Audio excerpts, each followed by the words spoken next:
안녕하세요, 마코입니다. 좋은 사람 만나는 법 시리즈 세 번째 이야기입니다. 지난 편에서 좋은 사람을 찾고 기다리는 것보다 내가 좋은 사람이 되는 편이 훨씬 빠르고 확률도 높다고 말씀드렸습니다. 이번 영상에서는 좋은 사람이 어떤 사람인지, 어떻게 하면 내가 그 사람이 될 수 있는지를 알려드리도록 할게요. 좋은 사람을 만난다고 생각할 때 우리는 나에게 잘해줄 사람을 쉽게 떠올립니다. 그 사람이 나에게 어떻게 해주는지, 내 기준에 얼마나 부합하는지를 고민하지요. 그런데 이건 한쪽 면만 보는 거예요. 내가 누군가를 이상적인 상대라고 생각한다고 해서 그 사람도 나를 그렇게 봐주리라는 보장은 없거든요. 그 사람은 자기만의 기준을 가지고 있고 그 기준에 내가 맞지 않는다면 나를 같은 눈으로 보지 않을 수도 있습니다. 관계라는 것은 나만 존재하는 것이 아니라 나와 상대가 같이 존재하는 것이니까요. 그렇기에 내 기준에 맞는 상대를 찾는 것도 어렵고 그 상대가 나를 자기 기준에 맞는 사람으로 봐주는 일은 더더욱 드뭅니다. 두 가지 조건이 동시에 맞아떨어져야 하니 확률이 낮을 수밖에 없습니다. 이런 만남이 어려운 건 운의 문제가 아니라 구조적인 어려움이 있어서 그렇습니다.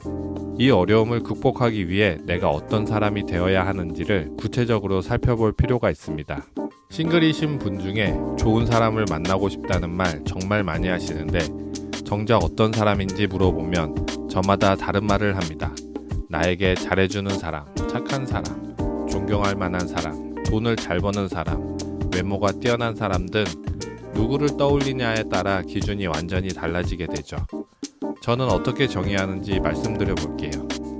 물론 잘생기고 예쁜 것도 좋고 돈을 잘 버는 것도 좋고 사회적으로 능력 있는 것도 좋습니다. 이런 물리적인 조건들도 분명히 매력적인 요소들이에요. 그런데 저는 그것보다 훨씬 중요하게 보는 것이 있습니다. 바로 태도입니다. 긍정적으로 말하고 행동하는 사람, 작은 것에도 감사할 줄 아는 사람, 배려하고 공감해 줄 수 있는 사람, 대상을 사랑할 수 있는 사람, 이런 태도를 가진 사람이 저는 좋은 사람이라고 생각합니다. 외모는 시간이 지나면 변하고 돈은 생겼다가 사라질 수 있어요.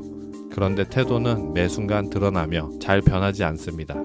함께 밥을 먹을 때, 힘든 일이 생겼을 때, 다툼이 생겼을 때 그 순간순간에 어떤 말을 하고 어떻게 행동하는지가 그 사람의 진짜 모습입니다.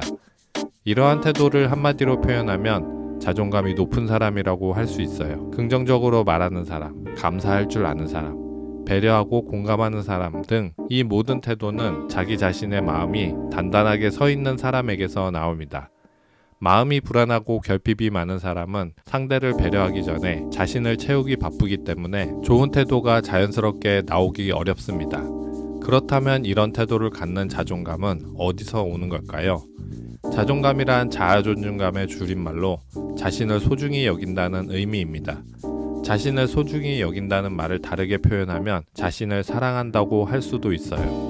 즉 자존감은 자기 자신을 제대로 사랑할 줄 알아야 높아질 수 있는 것이지요. 그런데 여기서 자신을 사랑한다는 것이 조금 애매모호하게 느껴질 수 있습니다. 우리는 흔히 사랑을 특정 대상에게 느끼는 감정으로만 생각하거든요. 사랑을 감정을 포함한 태도까지 확장하면 이해가 쉬워집니다. 마인드 PT에서 사랑이란 대상이 온전해지길 바라는 마음으로 말하고 행동하는 것을 의미합니다.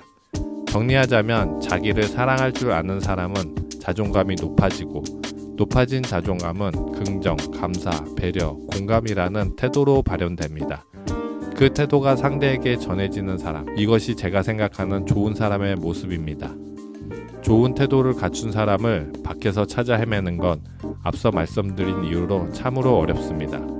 내 기준에 맞는 상대를 찾기도 어렵고 찾았다 하더라도 이미 다른 이의 연인 혹은 배우자가 되어 있을 확률이 높아요. 혹여 상대가 솔로라 할지라도 그 사람이 나를 같은 눈으로 봐주지 않는다면 관계가 성립되지 않죠. 이렇게 말하고 보니 참 힘드네요. 그래서 방향을 바꿔야 합니다. 내가 자기 사랑을 익히고 자존감이 단단해지고 마음이 꽉 차오르고 상대에게 사랑의 태도를 보일 수 있는 사람이 되면 어떤 사람이 오더라도 관계가 완전히 다른 방향으로 흘러가게 됩니다. 내가 사랑의 태도로 상대를 대하면 상대도 서서히 영향을 받으니까요. 처음에는 어색할 수 있습니다. 하지만 시간이 지나면 그 태도에 물들어가게 돼요. 사람은 자기를 진심으로 사랑해주는 상대 앞에서 결국 변하거든요. 자신이 좋은 태도로 말하고 행동하면 상대도 좋은 태도를 갖게 되면서 온전한 관계가 형성되는 것입니다. 좋은 태도를 갖는다는 게 간단해 보일 수 있는데 현실은 그렇지 않습니다. 예전에 사람이 가진 딜레마 이야기를 나눴습니다. 머리로는 알지만 마음이 따라오지 않는 구조 말이에요. 운동해야 하는 건 알지만 못하고, 사랑하는 사람에게 잘하고 싶지만 짜증이 나오고, 좋은 태도를 갖고 싶어도 우리 안에 부정적인 마음이 먼저 올라오는 것이죠. 이러한 딜레마가 생기는 이유는 아직 우리가 이를 극복하기 위한 마음의 언어를 제대로 배운 적이 없기 때문입니다. 그래서 우리는 별도의 연습이 필요해요. 앞에서 말한 딜레마를 극복하기 위한 두 가지 방법을 제안합니다. 자신이 온전해지기 위한 행동과 자기사랑, 이 두 가지를 함께 연습하고 실천하는 거예요. 먼저 자신이 온전해지기 위한 6가지 연습과 실천은 이렇습니다. 첫째, 긍정입니다. 스스로에게 긍정적인 말을 건네는 거예요. 잘 안 풀리는 날에도 자신을 다그치기보다 그래도 잘하고 있다 라고 말해주는 것이지요. 이 긍정의 언어가 쌓이면 스스로를 바라보는 시선이 달라지기 시작합니다. 두 번째는 감사입니다. 오늘 하루 당연하게 여겼던 것들을 다시 바라보는 거예요. 건강하게 눈을 뜬 것, 밥을 먹을 수 있는 것, 옆에 사람이 있다는 것, 작은 것에 감사하는 연습이 쌓이면 마음의 결이 달라집니다. 긍정과 감사는 특히 중요해요. 나 자신을 성장시키는 힘이 되기도 하지만 다른 사람에게 좋은 태도를 보이는 가장 기본적인 말과 행동이기 때문입니다.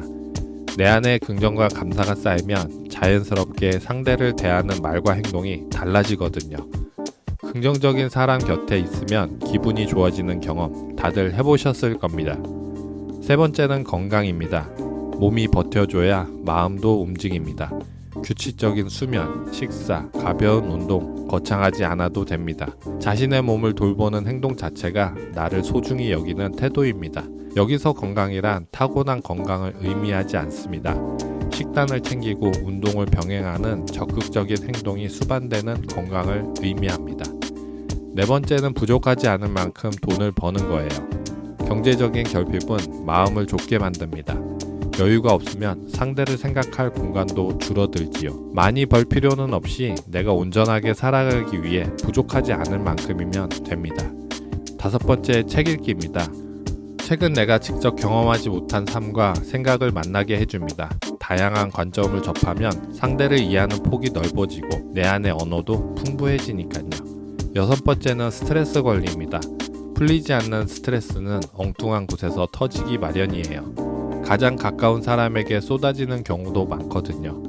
산책이든 글쓰기든 대화든 자신만의 방식으로 스트레스를 다스리는 습관이 필요합니다.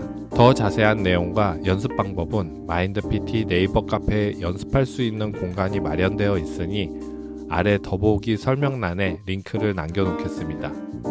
좋은 태도를 갖기 위한 두 번째는 자기 사랑을 하는 것입니다. 알고 있는 것과 알고 있는 것을 생각하고 행동하는 것은 완전히 다릅니다. 마인드PT에서는 사랑에 대해 알고 있는 것에 머무르는 것이 아닌 실제로 행동으로 이어지는 태도로 해석합니다. 그래서 자기를 사랑한다라는 것은 자신을 믿고 잘 살피고 알려주면서 희생하고 기다리는 이 5가지 생각과 행동을 의미해요. 사랑의 태도 5가지에 관한 자세한 내용은 분량이 길어 다음 영상에서 따로 소개드리도록 하겠습니다. 오늘 영상 정리해 볼게요. 온전함을 위한 6가지 실천과 사랑의 태도 5가지 연습, 이 2가지 마음의 훈련이 함께 쌓일 때 비로소 자기 자신을 사랑한다고 할 수 있습니다. 자기 사랑이 갖춰진 사람은 마음이 채워지기 시작합니다. 마음이 채워진 사람은 더 채울 게 없으니 흘러넘쳐 좋은 태도가 상대에게까지 닿습니다. 그럼 자신이 좋은 사람이 되고 상대도 영향을 받아 온전한 관계를 가지게 되는 거죠. 2가지를 연습하고 실천하는 것이 처음에는 어색할 거예요. 오래 쓰지 않던 마음의 근육을 다시 사용하는 것이니까요. 그런데 매일 조금씩 밥 먹듯 꾸준히 하다 보면 마음의 근육이 단단해지면서 어느새 높은 자존감을 가진 사람이 되어 있을 겁니다. 오늘 영상 여기까지입니다. 밥 먹듯 사랑합시다. 마인드 PT 마코였습니다.